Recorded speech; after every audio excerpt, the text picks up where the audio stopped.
Okay, everybody, in today's video we're going to be looking at the Japanese Contract Vz.24 Mauser.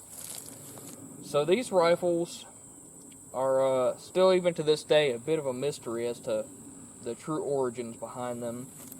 But there are four main theories behind these rifles. The first one is that these were captured in the field from the Chinese during Japan's invasion of China, and then pressed into service. But it seems unlikely that the entirety of the P block series of rifles would have been captured in that, because that's the number of these. There are 100,000 of these Japanese contract rifles. The second theory is that the Japanese intercepted a shipment of these rifles coming in from Czechoslovakia to China, and that theory is a little bit more likely. And the third theory that I personally am going with is that after Germany invaded Czechoslovakia, they shipped these rifles to Japan as aid to the Japanese government, all 100,000 of them. And the fourth theory is that it's an independent Japanese contract with CZ, but there's not a whole lot of evidence to support that. So, the way to identify these rifles is that they will all be made in 1937, and they will all be the P block of a serial number. It'll just have a P behind the serial number. And these do differ a little bit from standard Vz.24s. The front sights don't have the protective wings like you'll see on a lot of them. It does have a cleaning rod, and this does function just the same as any other Mauser 98. It's cock on open, has a 5-round internal magazine, feeds from 5-round stripper clips. It's an 8mm Mauser.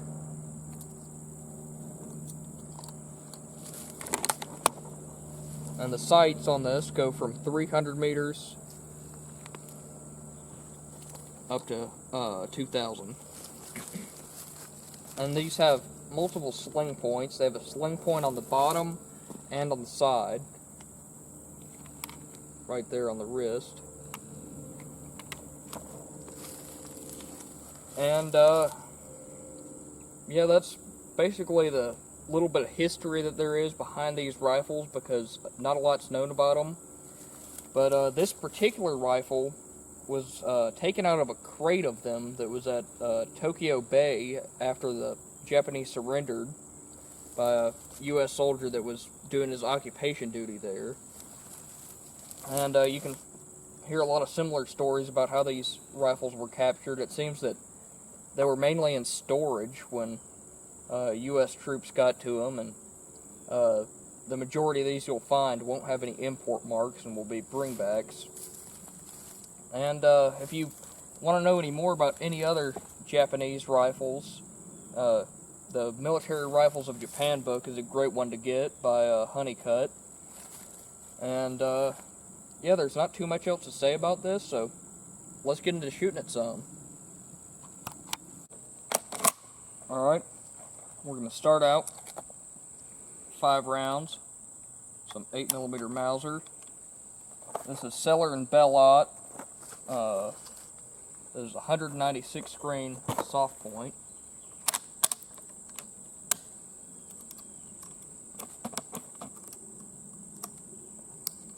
Clip got a little bit snagged.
That's all of them. Alright, this is our group, and it hit high and to the right. That may just be from that Seller and Bellot ammo. I think that stuff's loaded a little bit hot, so I think we'll switch to PPU and see what we get, but it's a pretty decent group. Alright, now we're going to load up some PPU and see if we get any better groups with it.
That's all of them.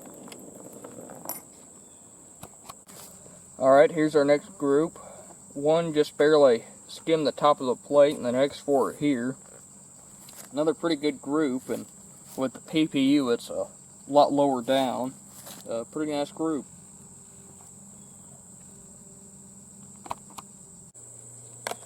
Alright, we're going to load up another 5 rounds.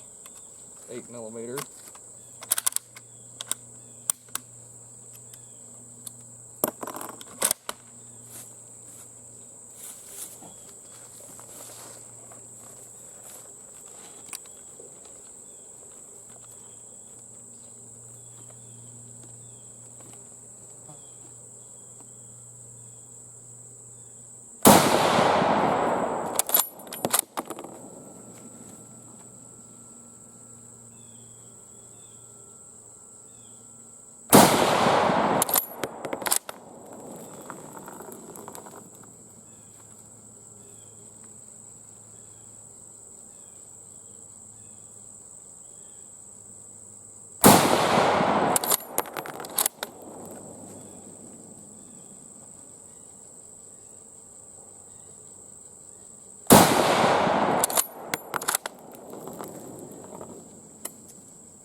That's all of them. Alright, here's our next group. We got one on the plate, and the other 4 just here, and right in line with the rest of the group. This is a real nice shooting rifle. Alright, that's going to be it for the video. We had a lot of fun with the Japanese Contract Vz.24 Mauser. And these are a really interesting rifle. Just with the kind of unknown history about them. And just that they're, you know, a European rifle that made it into the Pacific. And yeah, if you want to see any more out of this rifle, let us know in the comments, and we'll be sure to catch you in the next one.